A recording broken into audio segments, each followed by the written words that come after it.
I wanted to ask a quick question as to what is the period that you are tracking in this book? Like from we saw the as early as like 19th century you started Yeah, going yeah. through the archives there. What is the end of your book? Like Oh, what's the period? it starts with a law that was enacted in 1795.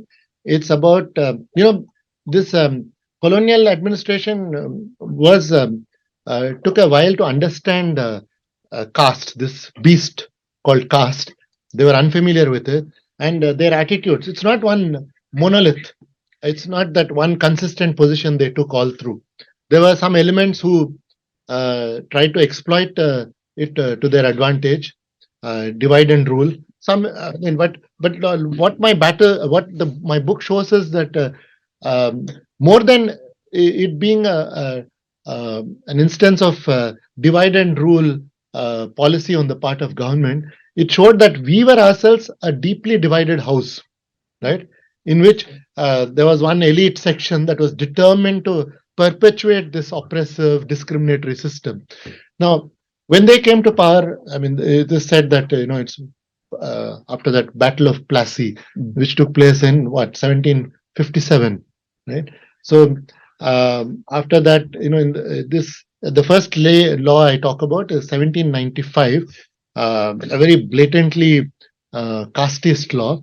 What does it say? That it says, drawing upon this notion of Brahma Hatya.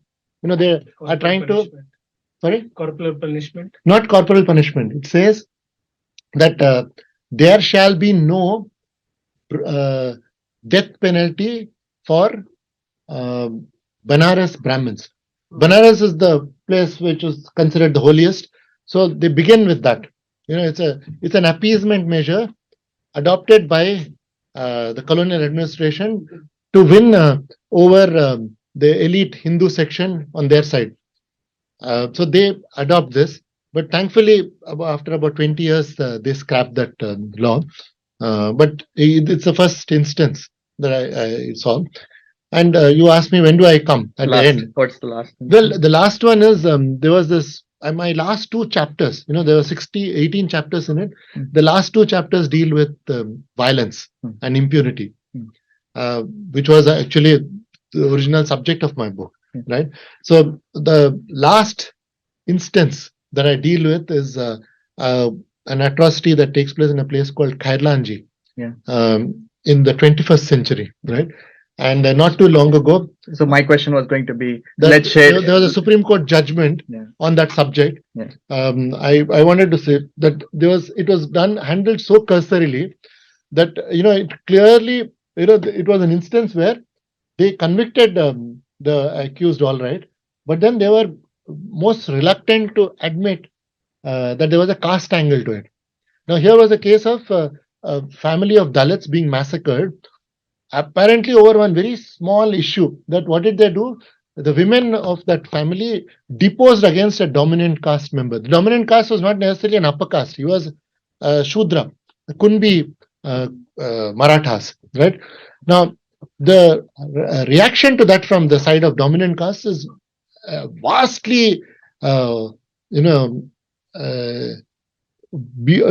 disproportionate to the alleged provocation, which is they deposed against those people in one very petty offense, petty case. Now these people got so outraged that they killed all of them. That doesn't add up. But the courts were happy to go by that story, and worse, because they wanted to, leave out the caste angle. When you look at the attitude that the courts were displaying right up to the Supreme Court, because they wanted to leave out that caste angle, they even accept that if the girl of that family, that is Priyanka Bhotmange, both women, I mean, all mother also was killed. But in the case of woman, there was a further evidence of, it going the way of classic caste atrocity, where you make a spectacle of it. You want to teach a lesson to that community, not to be too assertive of their equality. So they often resort to sexual offense. They often strip them naked. So here was an instance of this woman's body, this girl's body being found stark naked, right? Now, the Supreme Court's judgment on the case, which came just a few years ago, refers to Priyanka Bhotmange repeatedly, but not once do they admit that her body was found naked. Why? Because by then the High Court was happy to accept the claim of the accused persons, the convicted persons, that they did not strip her naked while she was alive. Because if they had done that while she was alive, then they would have been guilty of molestation or rape or something like that. What they say is, after she was killed, we took off her clothes to get some sexual pleasure.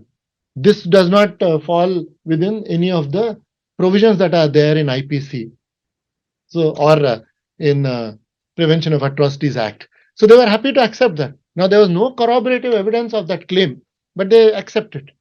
It helped them overcome, this issue of it being a caste offense. Yeah. So they even in cases where, in a lot of cases there is no conviction at all.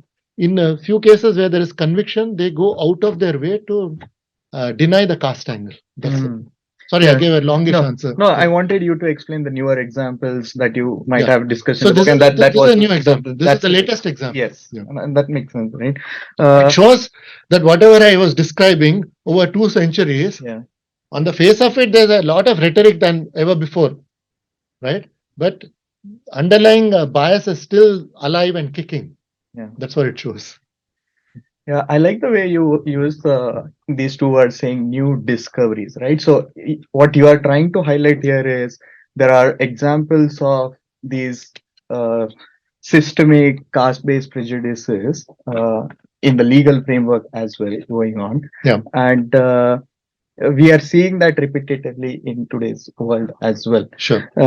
So with these archives being present in history, if it has to take one journalist to go out of their way to go and record these things, I wanted to know what kind of guidance or like one part is what are the hurdles that you see for people to go through these archives, and if new generation has to take up these kind of things to unearth all the historical incidences, what guidance would you give to the new journalists or new historians? See, I like your question, and I've often wondered how is it that a mere journalist unearthed all this material from a domain that was rightly of academics. They are trained to do this.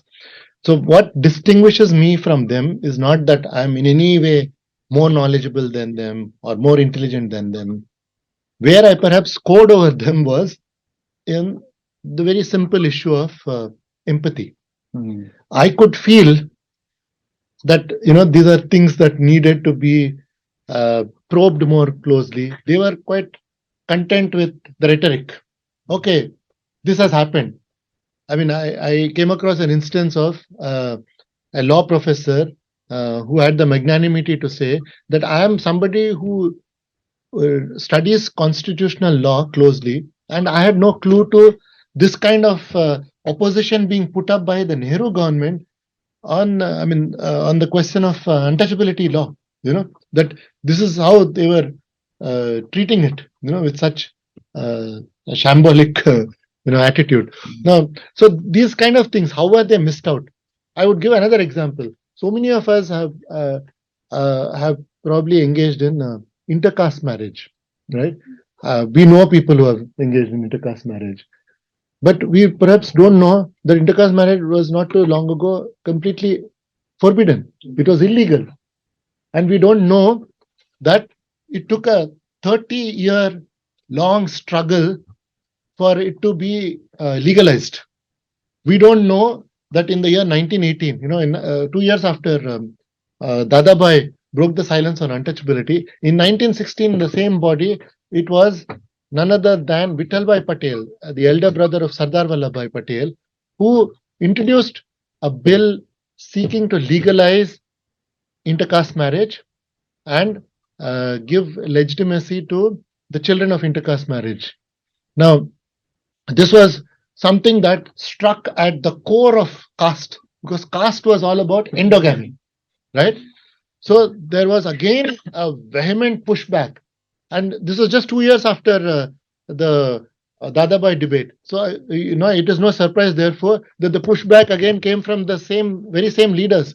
It was from Malviya and this man, Banerjee. And you must bear in mind, Malviya is a big hero for today's dispensation. Soon after Narendra Modi came to power, he conferred the highest civilian title, that is Bharat Ratna, on Malviya.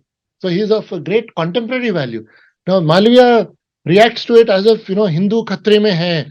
How can you do this? This is not uncalled for and all that, right? And it was not just Malviya. I mean, again, another counterintuitive detail. Malviya and Banerjee opposed it within the house. And from outside the house, none other than Mahatma Gandhi, who opposed it. His reasons were different. He said, look, we are all focused on political emancipation. We are talking about these Montego-Chelmsford reforms. Why are you raising issues that are going to polarize our society, divisive, blah, blah, blah, right?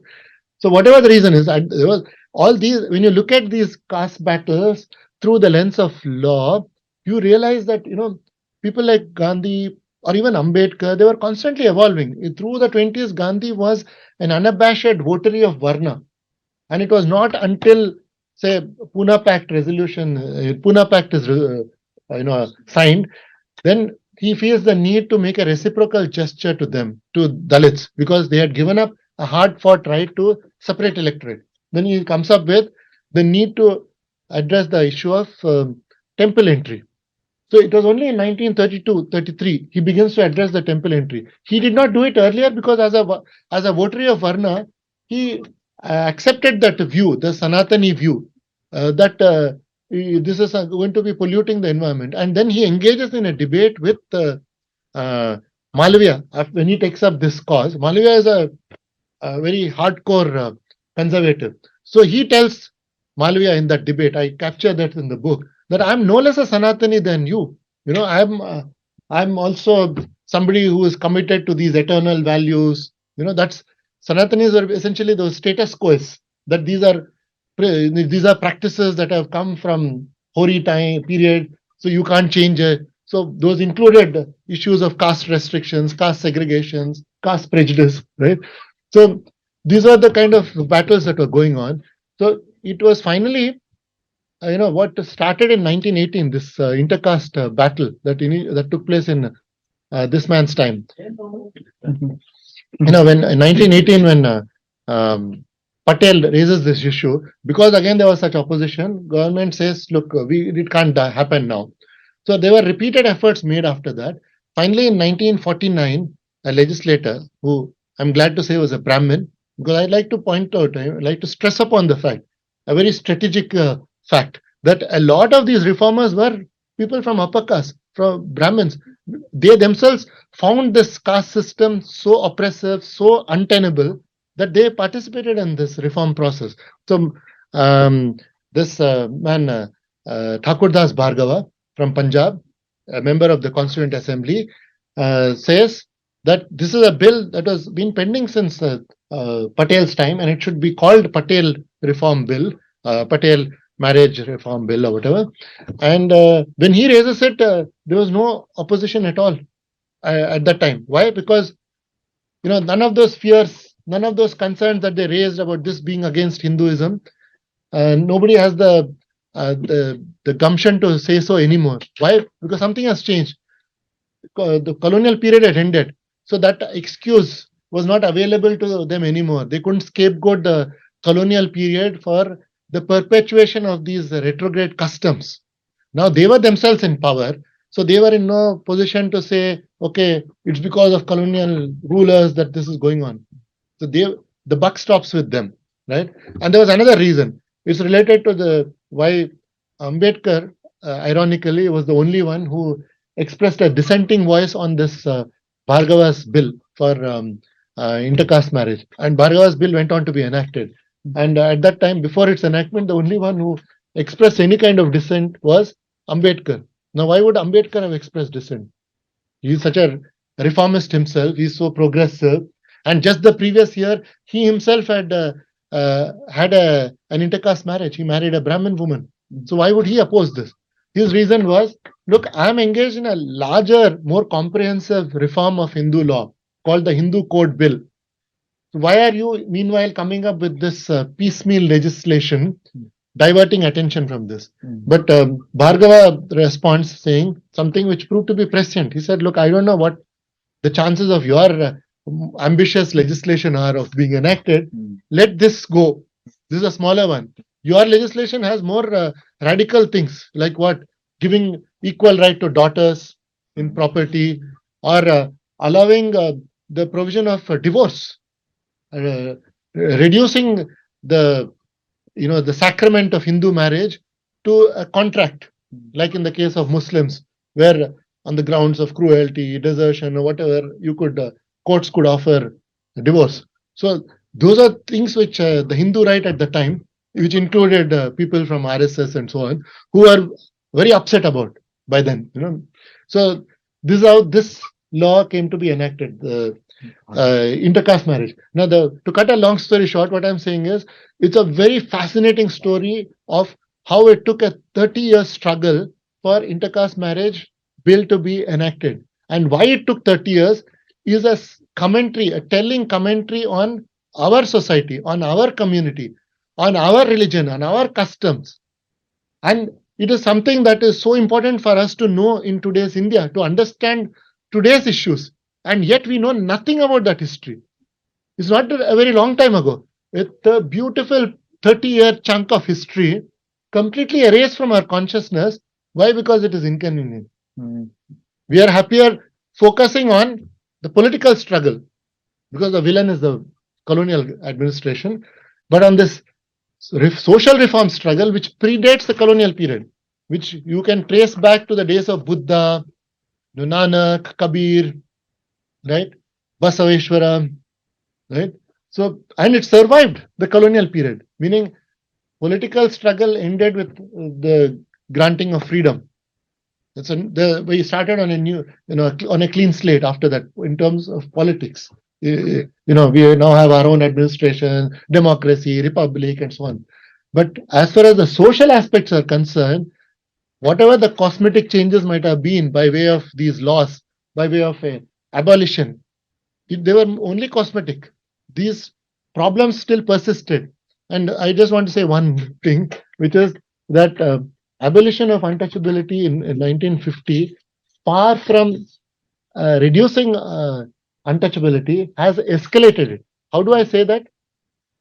The kind of violence that we see in subsequent years was something that Gandhi, Ambedkar, and Nehru, I say their names in that order because they died in that order. Nehru was the last to die in 1964, right? None of them saw it in their lifetime, saw this kind of violence in their lifetime. The first recorded instance of mass violence targeting Dalits was in a place called Kilwinmani in Tanjore district in 1968, the Christmas day of 1968. Some 42 Dalits, mostly women and children, were burnt alive in one tiny room. They were all, their bodies were found piled up on one on top of the other. There is no explanation for why they were all, pushed into one room. Who did that? Who herded them into that one room? Who prevented them from escaping from that room? All those questions were not answered by the police or by the judicial process that followed. Instead, what do we have? The Madras High Court saying very brazenly that the ones who have been arraigned before it, who are accused, were people who had, who belonged to, well-to-do families. They had cars. It is unlikely that they would have, indulged in that kind of mob violence. Some such blatantly classist judgment it gave. So, Kilwinmani, the first instance of mass violence, set the template for violence and the template for impunity. So this is a point I wanted to make. Audience questions is Suraj. So I must confess that I haven't read the book, but you did mention that starting from the beginning, when the Britishers were trying to appease the Hindu elites, from in terms of the punishments, and they were that was a phase. That was a phase. Yeah. So from that, to the end of where the Britishers were including this kind of progressive, anti-caste steps that they were taking.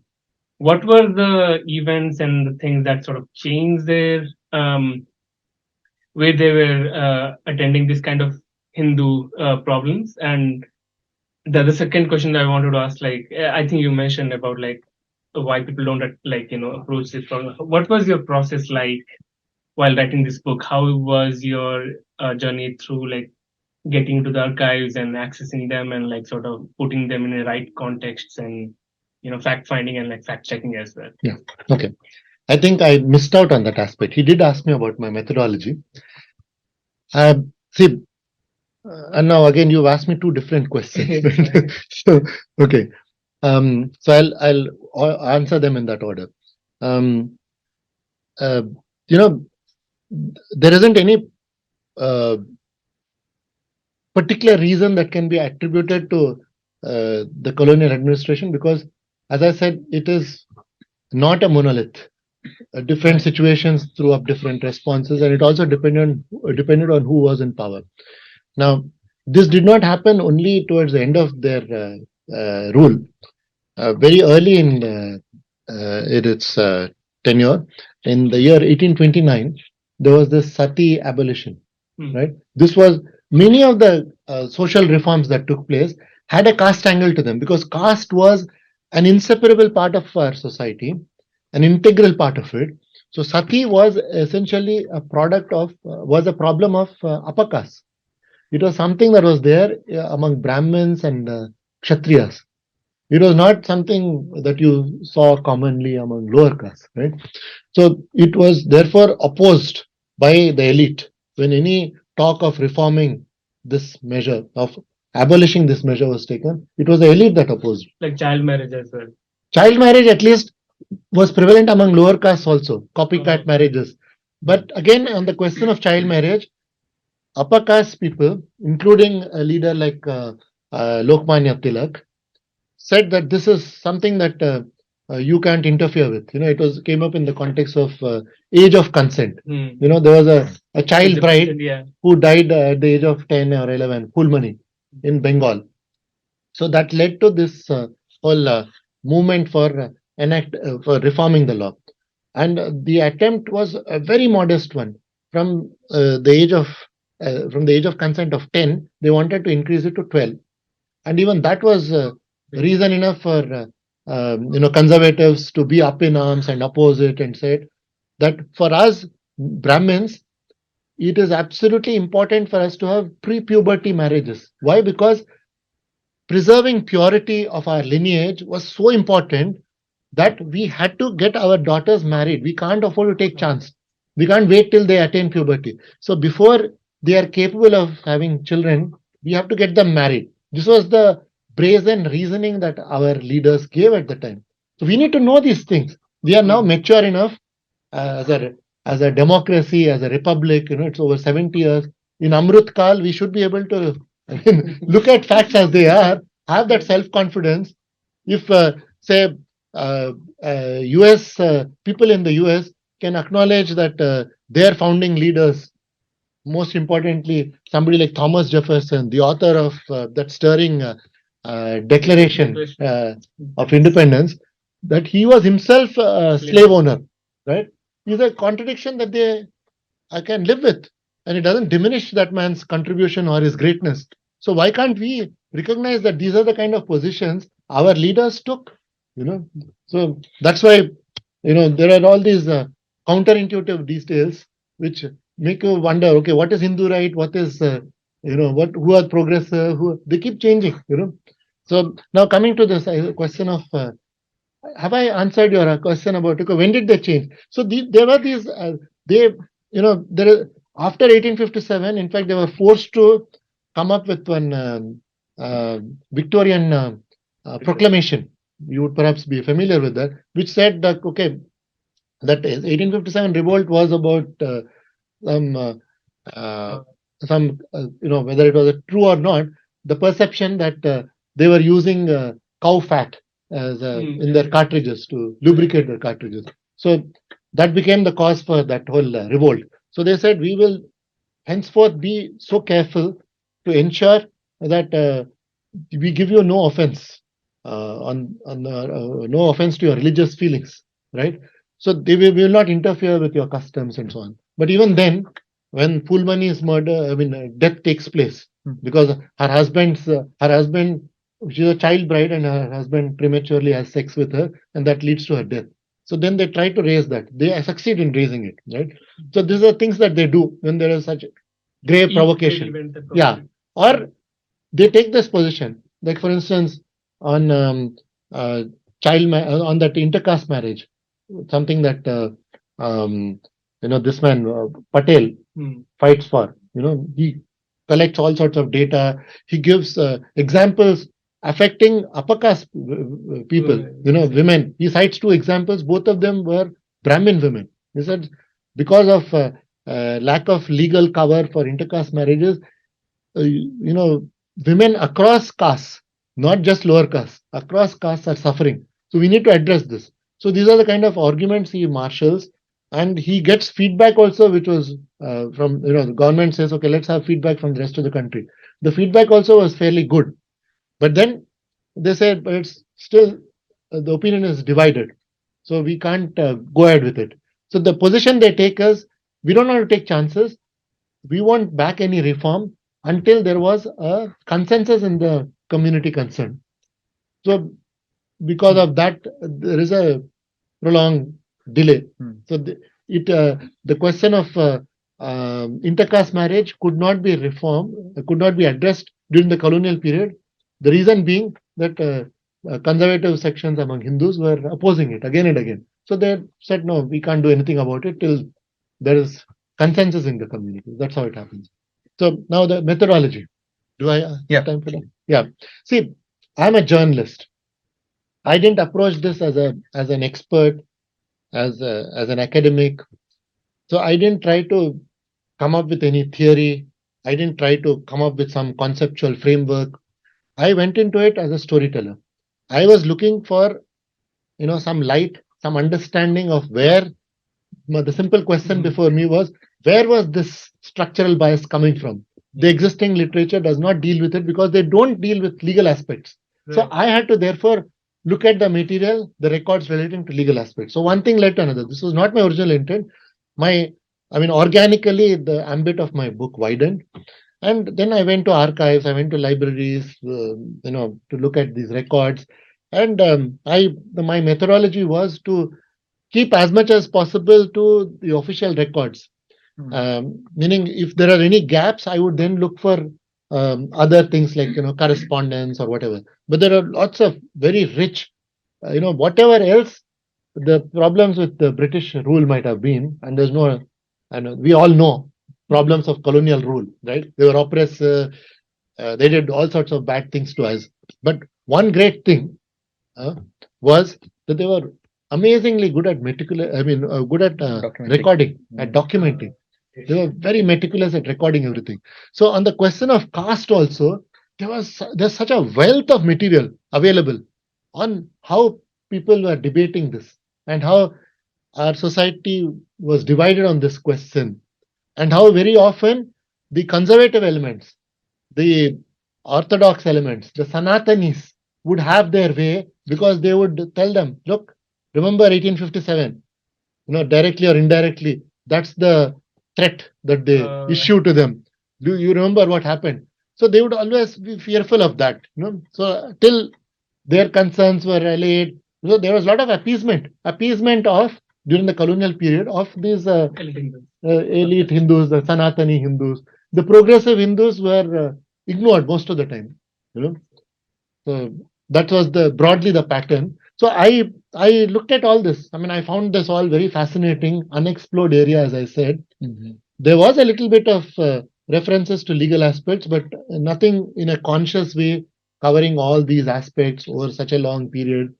So a lot of it is, as far as I'm concerned, virgin territory.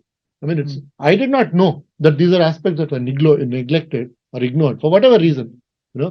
So I found myself dealing with so much material. Let me add at this point, this is a fact book. over 600 pages, Mm. and I'm not done yet. There are 18 chapters with, as I said earlier, quantum leaps made in each of those 18 chapters, but I'm not done yet.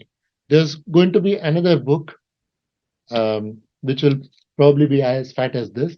And it's again by default, because there are so many topics relating to caste that I could not take up in this. So some of the. Thank you for taking that big task. First question, I mean, regarding the archives, and although you did mention that all the records are meticulously maintained, but I was actually, listening to a podcast recently. It's not so much about maintenance. Maintenance is now done by the current government. They were recorded meticulously. Yeah. Yeah. So I think what I wanted to ask is, like, in a country like US, where the history is, compared to India, not as old, and it is much more contemporary. I was actually, I sort of heard this where people like John D. Rockefeller or, sort of JP Morgan and all these big elite figures who fought a lot of court cases, lot of things against them, the majority of those records have been purged. I mean, there are sort of, people know that, okay, there have been cases, but if you actually go find archives or whatever, majority of the information is sort of either missing or misplaced deliberately.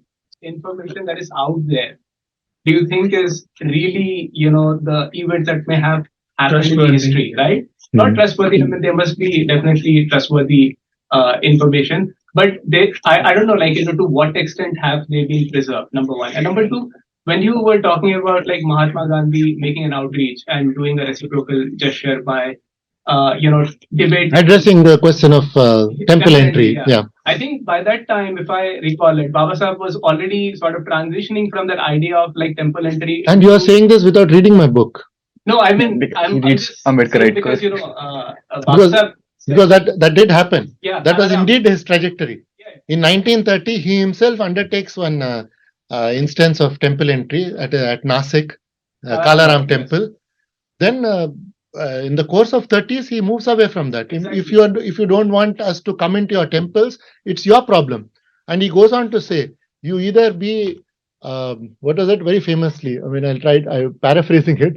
You either be a gentleman or a Hindu.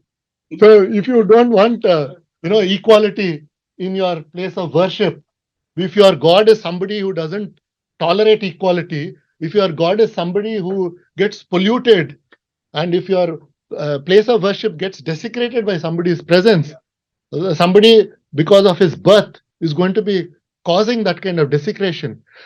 Incidentally, there are people who, that is what is so fascinating about these debates. The conservative side says, you cite these scriptures very selectively. You are admitting that temples are built on the basis of agamas. But why are you reading it incompletely? That same agama says that, it's in the context of how temple, there is something known as consecration. Prana pratishtha. You have to put, just carving an idol is not enough. The priest, the Brahmin priest has to come, not any priest. Brahmin alone is authorized because he has centuries of it encoded in him. So he will now pour life into that idol. That's how God comes into it.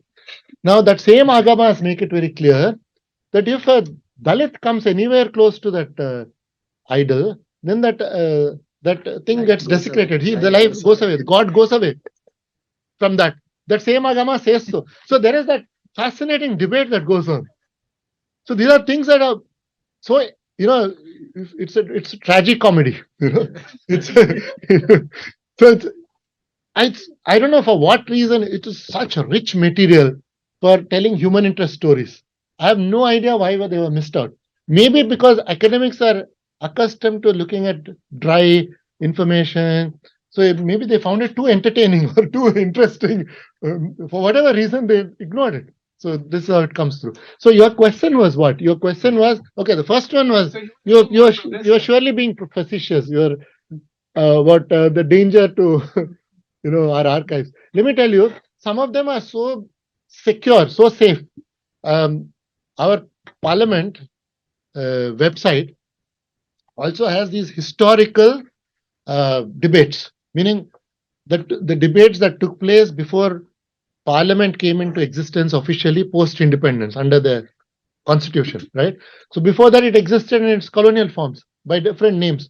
As I said, Imperial Legislative Council. So there are records on the website of our Parliament going back to that 1916 debate I'm referring to. March 16, 1916 debate is very much there. And yet, that's the irony of it. It is such an interesting debate. There's no mention of it in these books. Mm. And as I said, they mention it in passing and they refer to, I mean, I may tell you that there's one author from America who lived for many years in India, and we owe a lot of our knowledge to her insights and all that. That is Gail Ombed.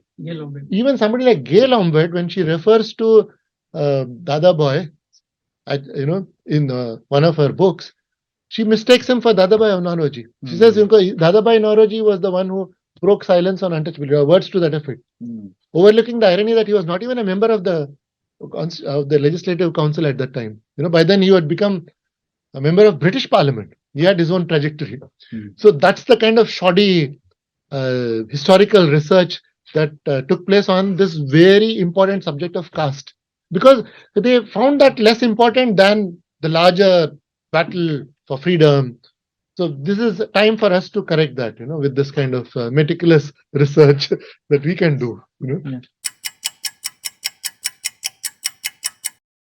I want to go through one Zoom question, and then so his question was, what are your views about the current government of India led by BJP RSS, which regressed India in these 9 years and articulated and instilled the RSS Hindutva culture into school curriculum, textbooks, and deleted many historical events, bringing in Senegal and whatnot. So, opinion about rising Dalit atrocities in Tamil Nadu, which is a progressive state. Do you want to comment on that? Yeah, thank you for asking if I want to comment on that, Yes. because it's not really related to my book. I what I want to comment on is that lot of very interesting caste.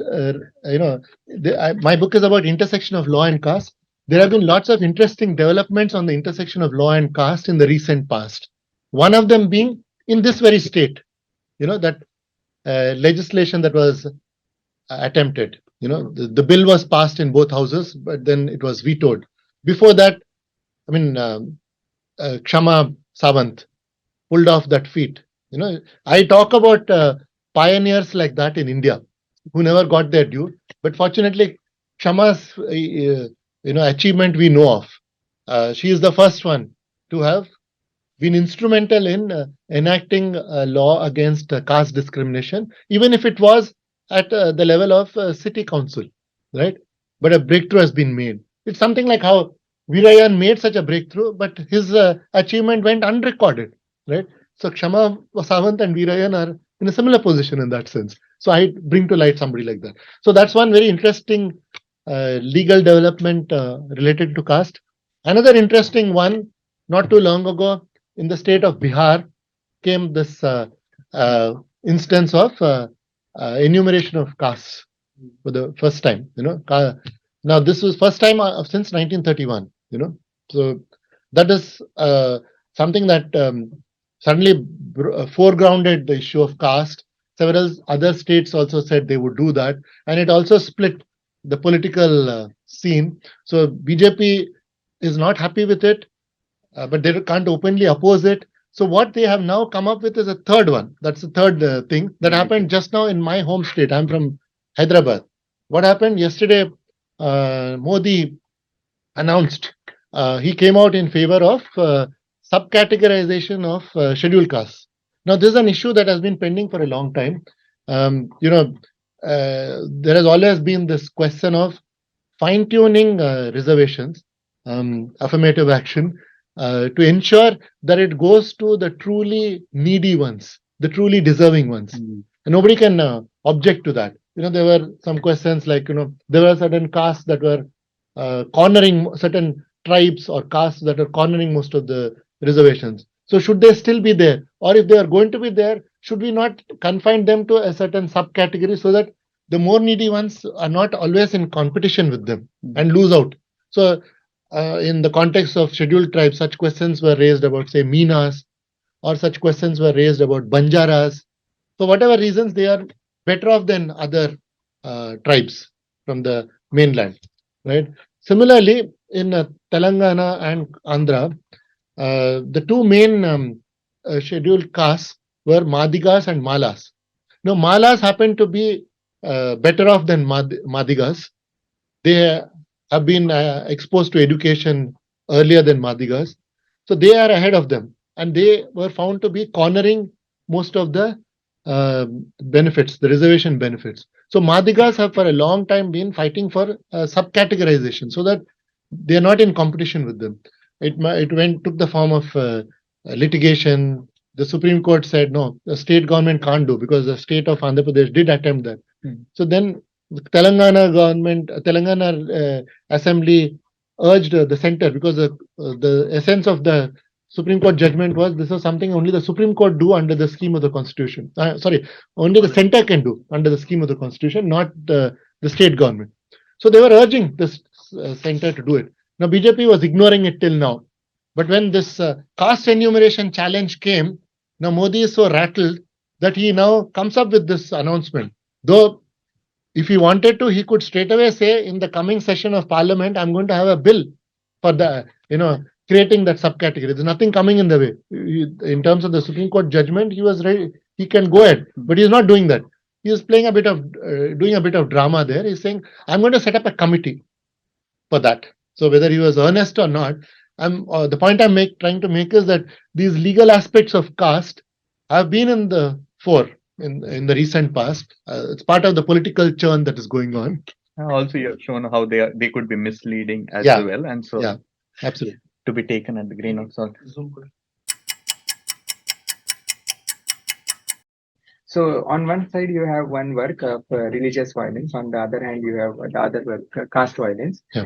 These two seem to be inextricably linked in the sense that the manufacturing of ideal of the Nehruvian secularism to mask the caste reality.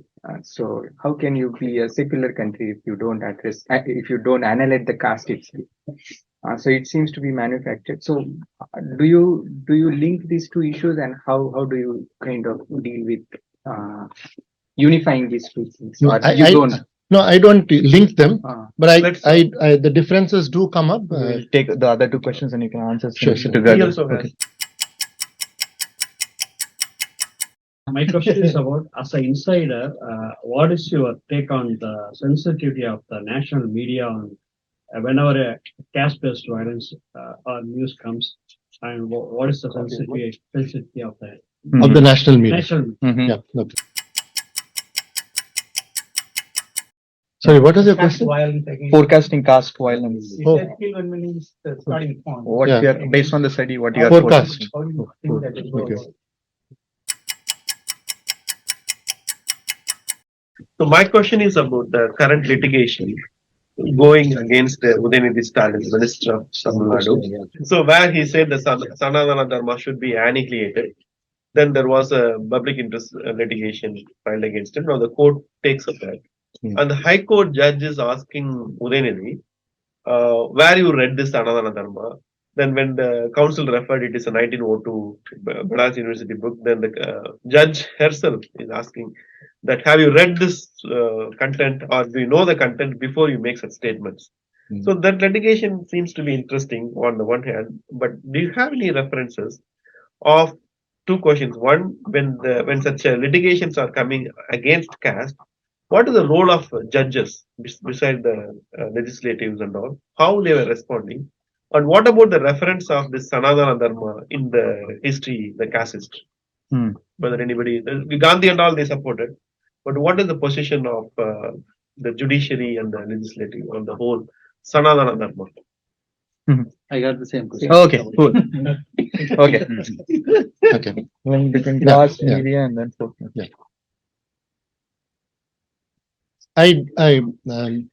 Thanks for referring to my earlier books. They dealt with what we call communal violence, and this one on caste violence. I don't make any connection between them. because I don't look at them as an academic, as an expert. I'm looking at this human interest stories, and then the issue of legal battles that followed, whether they were given justice or not, and if they were not given justice, what were the kind of reasons that were given? Because those things tell a story of their own. I come from a tradition of letting facts speak for themselves. Opinion is, facts are sacred. Opinion is free. You can have any opinion. I can have any opinion. It doesn't matter. But sometimes facts themselves can be so compelling that they may make you look at the issue in a fresh light, or they may challenge many of the existing assumptions. So, driven by that conviction, I focus on facts. I acknowledge that when the same set of facts are given to two different persons, they may write their stories in different ways, because the stories you choose to tell, the way you frame the stories, all that is subjective, but there is a core that is objective. The facts don't change, right? So if you are honestly telling your stories, so there would be a truth that is more objective than subjective, right? That's the way I look at that. Now, second is, and one little thing I want to say is the difference between caste and religious violence is, religious violence, there is a clear record of those instances being leveraged for electoral advantage. There are instances of parties in power, or parties that are perceived to have been instrumental in the violence against minorities, benefiting from it. Reaping an electoral harvest, so to say. Right? There have been several instances of that. I don't need to go into that. Right? So, but in the case of caste violence, there's no such direct correlation between electoral performance and caste violence. It is essentially about our culture, our religion, our majority community, and that's the way it goes on. It's not necessarily driven by politics. Though in Bihar, it was said that when Lalu Prasad's government ended, the violence perpetuated by an upper caste militia called Ranveer Sena, which was supposed to have been founded by Bhumihar leaders. That violence also subsided around the same time. So there was this suggestion that somehow the Lalu government was responsible for the violence, or it was in response to Lalu government's and his wife's assertions of social justice, that this was happening. But there was some correlation there, But whether they benefited electorally is another question. I mean, there's no such evidence. But in the case of communal violence, that electoral link is there very clearly, right? National media sensitivity. Yeah, towards the caste. See, I have myself been part of the national media. That's the research science. No, so it's not, again, like the colonial administration. It's not a monolith. There are elements in the national media, and unfortunately, what you refer to as national media, I suppose you mean the mainstream media, which is corporate owned, right? What is also referred to loosely as legacy media. Now, that is increasingly driven by this corporate agenda, which in turn is about being on the right side of the government, and it's an increasingly intolerant environment where anybody who comes up with anything that is uncomfortable to the government will be immediately branded as anti-national and so on. So there is this kind of intolerance wasn't there so much in the past. I mean, I've been in this business for decades. I have written, my first book was on 1984 anti-Sikh violence. So you can imagine how during the Congress rule also, when Rajiv Gandhi was very much in power, I was doing those stories, right? So I didn't face this kind of intolerance, this kind of threats. This is more of recent vintage. So I did books which were, one was against Congress government in the context of 84. I did a book against BJP, which was in the context of the 2002 Gujarat violence. So, to use an Americanism, you may call me an equal opportunities offender. I was driven essentially by my concern for human rights, for the injustice that victims were suffering on account of these larger political games aimed at reaping an electoral harvest from this communal violence, right? So that's the way it went on. I mean, this national media, there isn't any one thing I can say. Yes, by and large, given in this environment, uh, where a lot of things that appear in the so-called national media is driven by what the government would want. So you might find greater sensitivity in smaller media, in say online websites and independent media or independent journalists might have greater freedom, but then they are doing so at great risk, facing all sorts of odds. They all run the risk of being booked under UAPA and or being jailed and so on. I mean, one such instance is that violence, rape case in Uttar Pradesh, Hathras, right? So you had a journalist who happened to be a Muslim trying to go there to cover that instance of Hathras rape, right?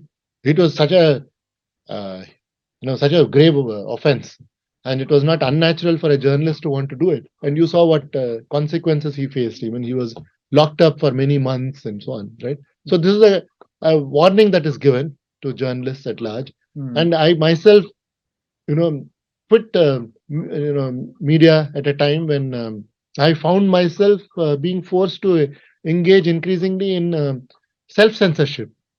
I mean, that's a very pathetic situation to be in, where you are driven to a point where you say, okay, this story is very important, but I don't think it has any chance of being carried. So why waste my time? And because again and again, such stories are being rejected.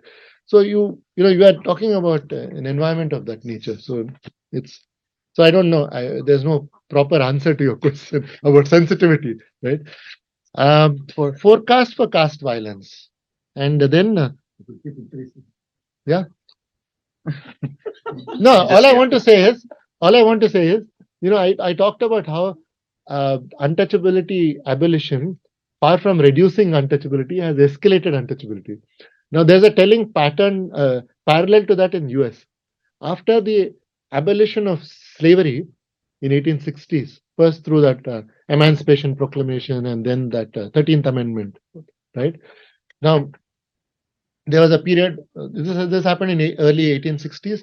Then there was a period for almost 2 decades called the Reconstruction phase, when federal forces were stationed in those Confederate states, right? And then after they were withdrawn, then southern states had the freedom to do whatever they wanted to do, right? Because they were now autonomous again. So what do? They don't have the freedom to go back to slavery because that has been abolished at the national level.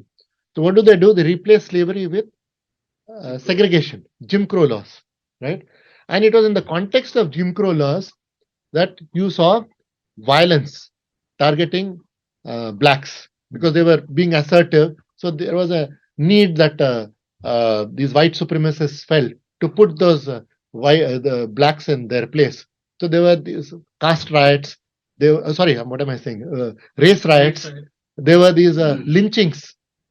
All these things were happening then.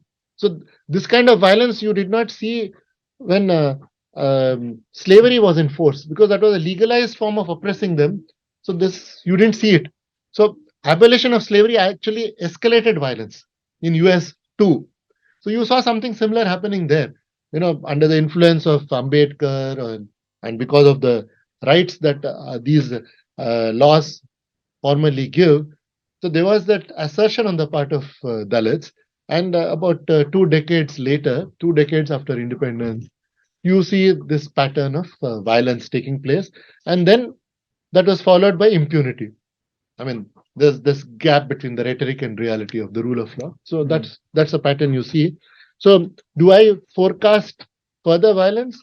Yeah, there's no reason to believe that caste violence ends. In this, it takes all sorts of forms. I talked about intercaste marriage, 30 years struggle, right? It ended in 1949. But do you think that there was a change of heart? That there was remorse on the part of our society? No. This is evident from the fact that not too long ago, when there was a survey done of marriages, it was found that no more than 5% of people do intercaste marriage. So endogamy is still the norm. Even more than 100 years after the great man, Vithalbhai Patel, raised this banner of revolt against endogamy, right? And even in this day and age, in a progressive state like Tamil Nadu, when intercaste marriages take place, it leads to honor killings. And honor killings are by who? By the parents of those children, of the runaway couple. And most of the intercaste is also within the upper caste itself.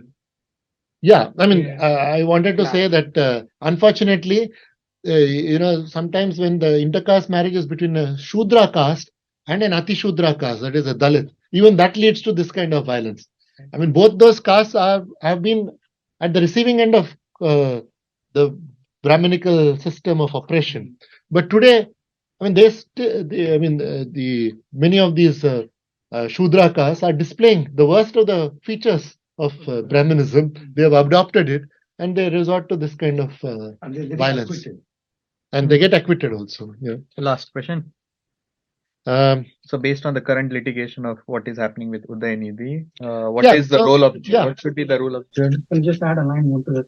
Just want to know, Sanatani, what is the real definition? Is it the Brahmins is Sanatani or the Shudras are the Sanatani? yeah. Thanks for asking me such a question, because I had precisely that sort of a point in mind, which is that I don't put me on a pedestal. I'm just a storyteller. I'm not a pandit. I'm a kathavachak. So I have come to you with a lot of information, very revealing information that was ignored or suppressed by scholars. It's not part of our narrative. And if you're asking me, does the term Sanatana Dharma come up in the context of these battles for equality in Hindu India? Yes, it does come up again and again.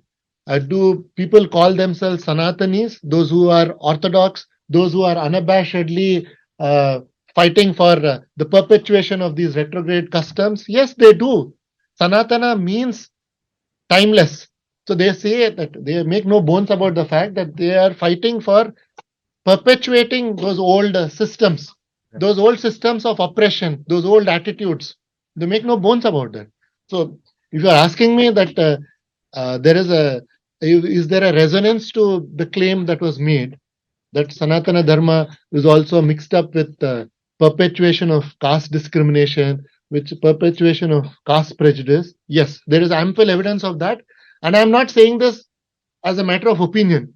These debates that took place in legislatures, these that took place in courts, bear out that interpretation, that it was a battle between progressive Hindus and conservative Hindus, and conservative Hindus often called themselves Sanatanis, and they took refuge in Sanatan Dharma. And so much so that even somebody like, say, I refer to an instance where Savarkar, when he in his own way tried to undertake some reform relating to untouchability and caste. He was also apparently an atheist. So he looks upon Sanatanis or people of Sanatana Dharma school of thought as his as the other, meaning he's not part of them. So he is negotiating with them. So there is the reference. He says he gives them an assurance that this was in around 1940. The Congress governments had stepped down after the declaration of Second World War. They stepped down in protest because the British government dragged India into that war unilaterally. So at that time, he is exploring the possibility. He was the president of Hindu Mahasabha. He's exploring the possibility of Hindu Mahasabha being part of coalition governments in some of these states, including Bengal and Sindh and so on. So at that time, he receives a delegation of Sanatana Dharma, and he records that I gave them an assurance that on temple entry, there will be no legislation. Though I am in favor of temple entry, we will not be imposing any law on you. And he's saying that to who? To people of Sanatani persuasion. So even Savarkar saw people of Sanatana Dharma as people who have a very rigid orthodox view about caste, who wanted those old restrictions to be maintained, who did not want temple entry to take place, who did not want temples to be thrown open to untouchables, right? So this kind of debates speak for themselves. As I said, I belong to the tradition of letting facts speak for themselves, and they can be more compelling than any opinion I try to give. What is my expertise? I would go to the extent of saying, anybody's opinion is not as important as facts. If you get too caught up in, giving opinions, sometimes there would be the tendency of coming up with a theoretical framework, and then you want to fit your facts, tailor your facts to fit into your theory. So this is a bit of a disruptive approach, perhaps, but that was not purposely. My intention. I'm a journalist. This is the way I deal with it. I tell stories. So my intention was not to say. I would think that theory need not be always explicit. Also, it's the stories I choose to tell. The way I tell them is also has a certain theory implied in it, right? It needn't be always explicit. Yeah. So I think just the role of judiciary. What should be the role of judiciary? Where some high court judge is asking, where did you find these references? I think you gave the answer already. Yeah. There are references. Please refer them. There are references all over. I don't know if this man Udaynidhi or his lawyers have done enough research. I can't vouch for their familiarity, but there are references all over, and it's needed. It was not only in the context of Periyar struggle or Ambedkar struggle. There are lots of references to Sanatana Dharma being unabashedly something about maintaining that very orthodox approach, maintaining those old customs, and they included these caste restrictions. But beyond that, I can't say. What exactly was going on in that litigation? Yeah. Cover of the page is very, very illustrative, so impactful, because the Dalit woman is on the bottom, sweeping in the service of God for others, because the divine wisdom is to serve others. Whereas the person on the top is cleaning the place where he's the only one allowed and living. And the difference between the two is not 4 steps, it's many, many steps. Yeah. It's amazing. I love the way you read the cover. We're looking forward to a day where at least they're on the same plane. Yeah. Well, it conveys that irony that you're pointing out, that Dalits and Dalits who this man Phule famously referred to as Atishudras and Shudras, they constitute the vast majority of Hindu population, right? So, and that's why one of the 5 sections of my book is titled Impure Majority. I've always been struck by this irony that a view expressed, a value espoused for the benefit of a tiny minority, an elite at the top, that is considered to be for the entire Hindu community, right? And what is actually in the interest of the vast majority is considered to be subversive. It is anti-Hindu. Ultimately, it's about giving these people a sense of dignity, equality, right? And that's what Ambedkar also, when he in the 20s, when he was engaging with issues like temple entry, he even went to the extent of trying putting sacred thread on Dalits. That is referred to in the very first biography written by Dhananjay Keer, right? So he was doing all such experiments at that time, and this is the way it,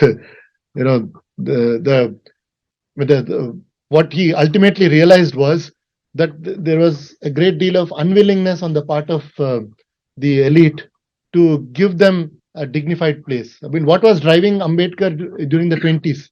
He had this notion that Hindus could be, Hindus could be persuaded, caste Hindus could be persuaded to give a place of dignity to untouchables within the Hindu fold. And then when he saw the opposition that he faced, first in Mahad and then later in Nasik, he comes around to the view that it is not viable, and that's how in 1935, in that famous Yola Declaration, he says, "I was born a Hindu, but I will not die a Hindu," and that is what leads to that most famous tract of his, Annihilation of Caste, and the rest is history. Thank you for having this conversation with us.